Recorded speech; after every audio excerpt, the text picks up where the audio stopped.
Hello friends, welcome to my channel learning in your hand. આજના વિડીયોની અંદર આપણે શ્રેણિકની થિયરી ભણવાની છે.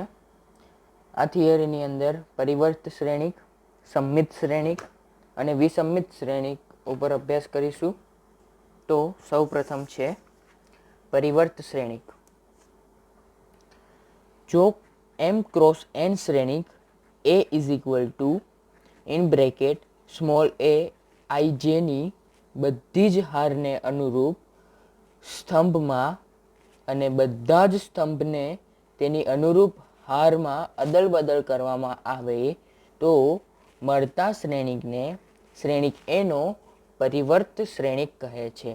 એટલે કે કોઈ બી શ્રેણિક આપણી જોડ હોય, તેની હાર હોય, તેને આપણે સ્તંભમાં મૂકી દેવાની. તેની હારને તેના અનુરૂપ સ્તંભમાં, એટલે કે પહેલી હાર હોય તો એને પહેલા સ્તંભમાં મૂકવાની, બીજી હાર હોય તો બીજા સ્તંભમાં મૂકવાની. એવી રીતે હાર અને સ્તંભ સાથે અદલ બદલ કરીને મળતા શ્રેણિકને આપણે પરિવર્ત શ્રેણિક કહે છે, જેને ઇંગ્લિશમાં ટ્રાન્સપોઝ ઓફ મેટ્રિક્સ એવું પણ કહેવામાં આવે છે. તેને એ રેસ ટુ ટી, એટલે કે એની ઘાત નથી આ, એને એ ની ઉપર ટી અથવા તો એ ડેશ તરીકે દર્શાવવામાં આવે છે.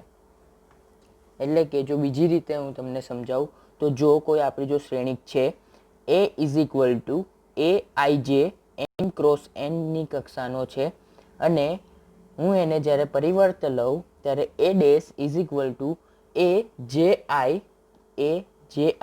અને તેની કક્ષા પણ બદલાશે, એન ક્રોસ એમની થઈ જશે. આપણે નીચે ઉદાહરણ જોઈએ.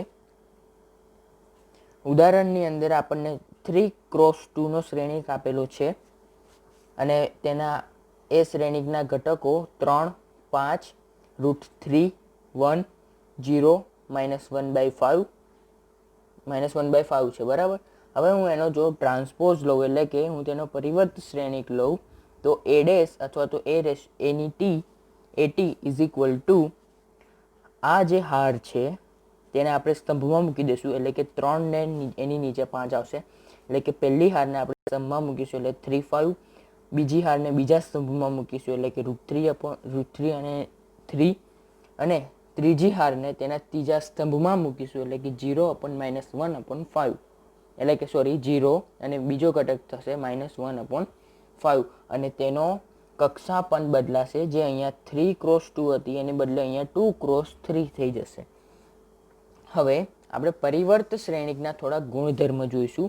એટલે કે ગુણધર્મની અંદર તમે જોઈ શકો છો એ પ્રમાણે એનો ટ્રાન્સપોઝ, એટલે કે એ ડેશ, એનો પણ ડેશ, એટલે કે આપણને ઓરિજિનલ મેટ્રિક્સ એ પાછો મળી જશે. એટલે કે તમે ઉપર અહીંયા ઉદાહરણમાં જોવો, હું આ એ ડેશનો વળી પાછો ડેશ લઉં તો મને વળી પાછો આપણને આ મેટ્રિક્સ મળશે. પછી બીજો ગુણધર્મ, કોઈ પણ અચળ કે માટે કે એના આખાનો dash is equal to K into એનો ડેશ. માત્ર એ ઉપર ડેશ લાગશે, કે ઉપર ડેશ નહીં લાગે, કારણ કે અહીંયા અચળ છે જે આપણે આગળ વ્યાખ્યાયિત કરી લીધું. ત્રીજો ગુણધર્મ, એ પ્લસ બી નો આખાનો ડેશ, એટલે કે છૂટકનો ડેશ, એટલે કે એનો ડેશ લાગશે વત્તા બીનો ડેશ લાગશે, છૂટો બંને શ્રેણિકને ડેશ લાગી જશે. હવે ચોથો ગુણધર્મ, આ ગુણધર્મને આપણે થોડુંક વધુ ધ્યાન રાખવાનો રહેશે. એ ગુણ્યા બી નો હોલ ડેશ છે. જ્યારે આપણે આ ડેશને કૌંસ છોડીને અંદર લઈ જઈએ તો બી પ્રથમ લખાશે, ત્યારબાદ એનો ડેશ લખાશે. એટલે કે બીનો ડેશ ત્યારબાદ એનો ડેશ. આવું નહીં લખી શકીએ કે એ ડેશ બી ડેશ નહીં લખી શકીએ અને આપણે લખીશું એ બી ડેશ અને એ ડેશ, એટલે કે એ અને બી નો આખાનો dash is equal to B dash A dash. હવે આપણે સંમિત શ્રેણિક અને વિસંમિત શ્રેણિક ઉપર અભ્યાસ કરીશું. તો સૌ પ્રથમ છે સંમિત શ્રેણિક. આપણને કોઈ એક ચોરસ શ્રેણિક એ ઇઝ ઇક્વલ ટુ એ આઈ જે માટે એ ડેશ ઇક્વલ ટુ એ હોય, એટલે કે પરિવર્ત શ્રેણિક તેના ઓરિજિનલ શ્રેણિક જેવો જ હોય તો એને સંમિત શ્રેણિક કહીશું.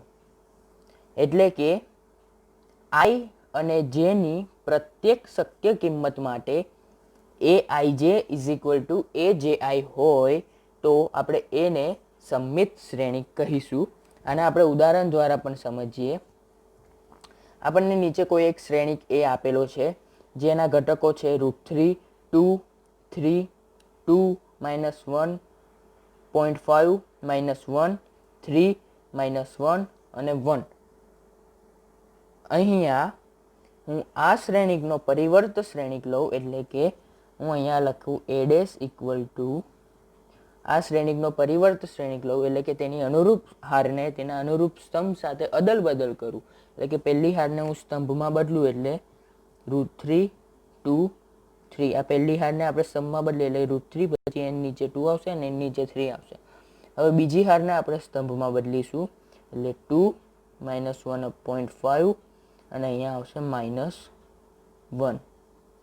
અને ત્રીજી હારને આપણે તેના અનુરૂપ સ્તંભમાં બદલીશું 3, -1 અને 1. અહીંયા તમે જોઈ શકો છો એ પ્રમાણે a' છે એ ને સમાન છે, તેના ઘટકો સમાન છે, તેના ઘટકોના એટલે કે ઘટકો બંને સેમ જગ્યાએ છે, સેમ પ્લેસે છે, એટલે આપણે a' is equal two a લખી શકીએ. તેથી આપણે એને સમમિત શ્રેણિક કહીશું. હવે વિસમમિત શ્રેણિક ઉપર નજર કરીએ.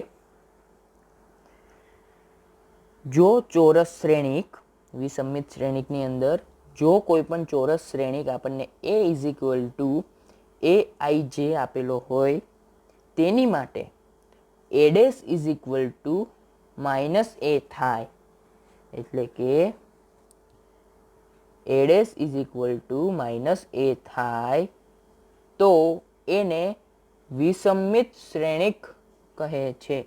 જ્યારે સમમિત શ્રેણિકની અંદર હતું કે a' is equal two a થવો જોઈએ અને અહીંયા હતું a' is equal two -a થવો જોઈએ તો એને આપણે વિસમમિત શ્રેણિક કહીશું. એટલે કે આપણે ai અને j ની પ્રત્યેક શક્ય કિંમત માટે aji is equal two -aij મળે તો એને આપણે વિસમમિત શ્રેણિક કહીશું. આપણે હવે એનું એક ઉદાહરણ લઈએ. આ બી છે, કોઈ બી શ્રેણિક બી આપેલો છે, તેના ઘટકો છે 0e(f), -e(0g), -f, -g અને 0 છે. હવે હું આ શ્રેણિકને હું ટ્રાન્સપોઝ કરું એટલે કે b' કરું તો તેના અનુરૂપ હારને તેના અનુરૂપ સ્તંભમાં ફેરવું એટલે કે 0e(f), પછી -e(0g) અને -f,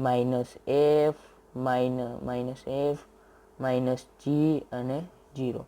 આપણે આને b' આ મળ્યો. હવે હું માટે -b' એટલે કે હું આખા શ્રેણિકને -1 વડે ગુણું એટલે કે 0e(f), -e(0g),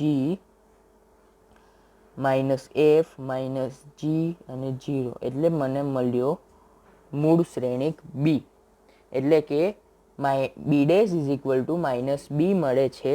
જેથી આ શ્રેણિકને આપણે વિસમમિત શ્રેણિક કહીશું.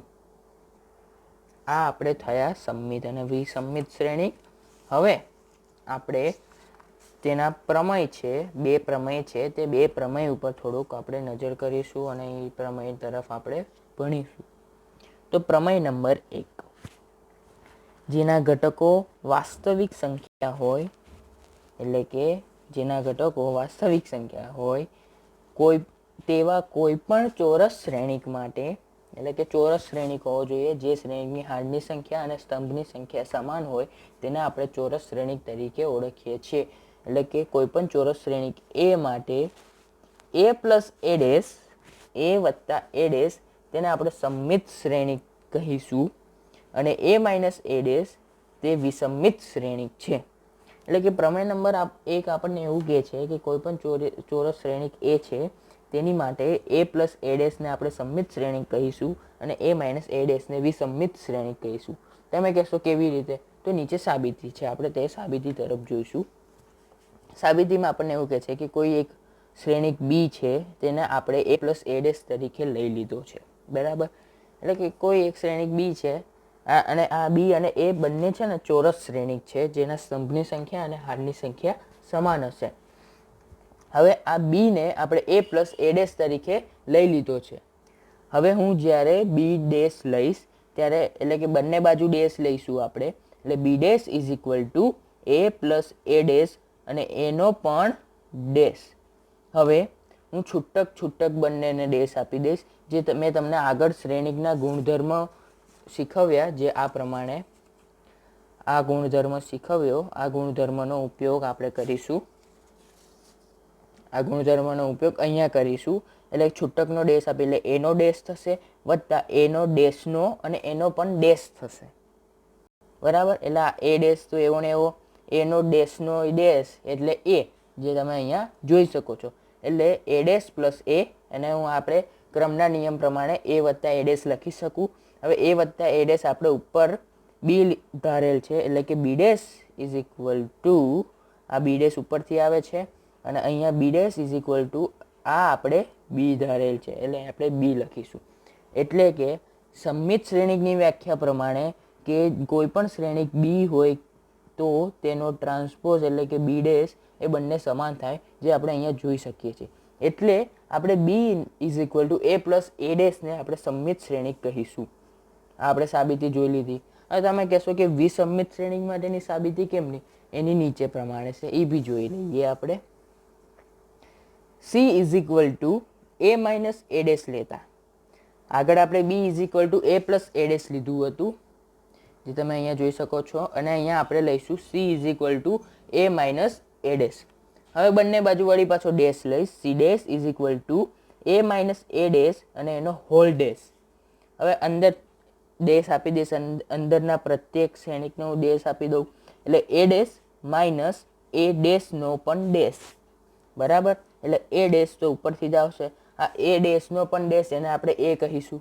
હવે હું આખા પદમાંથી માઇનસને કોમન કાઢું એટલે એ આગળ આવી જશે, માઇનસ એ ડેશ એટલે એ માઇનસ એ ડેશ. હવે એ માઇનસ એ ડેશને આપણે અગાઉ સી ધારેલો હતો, એટલે કે એ માઇનસ એ ડેશને હું સી લખું, એટલે C dash is equal to minus C. વિસંમિત શ્રેણિકની વ્યાખ્યા પ્રમાણે કોઈ પણ શ્રેણિકનો ટ્રાન્સપોઝ લઈએ તો તેનું માઇનસ હોય, એટલે કે તે બરાબર ના હોય. એટલે કે વિસંમિત શ્રેણિક હોય એટલે કે ધારો કે સી એ આપણે એક ચોરસ શ્રેણિક સી લીધો, તેનો આપણે વિસંમિત શ્રેણિક માટે માઇનસ સી ડેશ હોય, અથવા તો આવી રીતે પણ લખી શકીએ C dash is equal to minus C. આપણે આને વિસંમિત શ્રેણિક કહીશું, જે આપણે આગળ વ્યાખ્યા પ્રમાણે જોયું. અને છેલ્લે અહીંયા લખી શકીએ કે C is equal to A minus A dash ને આપણે વિસંમિત શ્રેણિક કહીશું. એટલે કે ટૂંકમાં આપણે કોઈ બી શ્રેણિક હોય, ધારો કે આપણી જો ચોરસ શ્રેણિક એ છે તો આપણે એ પ્લસ એ ડેશને સંમિત શ્રેણિક કહી દઈશું અને એ માઇનસ એ ડેશને વિસંમિત શ્રેણિક કહી દઈશું. હવે છેલ્લો પ્રમેય, એટલે કે ચેપ્ટરનો છેલ્લો નહીં, આ વિસંમિત શ્રેણિકનો, સંમિત અને વિસંમિત શ્રેણિકનો છેલ્લો પ્રમેય, જેને આપણે પ્રમેય નંબર 2 તરીકે નામ આપ્યું છે. પ્રમેય નંબર 2 એવું કહે છે કે કોઈ પણ ચોરસ શ્રેણિકને એક સંમિત અને એક વિસંમિત શ્રેણિકના સરવાળા તરીકે રજૂ કરી શકીએ. એટલે કે શું? ધારો કે આપણી જોડે કોઈ એક શ્રેણિક એ છે, એને આપણે વિસંમિત શ્રેણિક અને સંમિત શ્રેણિકના સરવાળા ઇઝ ઇક્વલ ટુ આપણો મૂળ શ્રેણિક એ, એવી રીતે આપણે લખી શકીએ. તમે કહેશો કેવી રીતે? નીચે સાબિતી જોઈ લઈએ.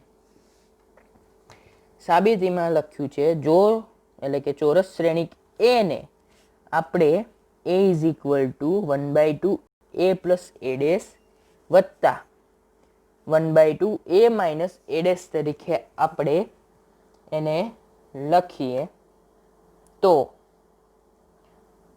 લખી શકીએ એમ, એવું કહે છે. એટલે લખીએ એટલે અહીંયા તમે જો એ પ્લસ એ ડેશને આપણે સંમિત શ્રેણિક કહીશું, જે આપણે પ્રમેય નંબર 1 ઉપરથી જોયું, અને એ માઇનસ એ ડેશને આપણે વિસંમિત શ્રેણિક કહીશું, એ બી પ્રમેય નંબર 1 ઉપર આપણે જોયું.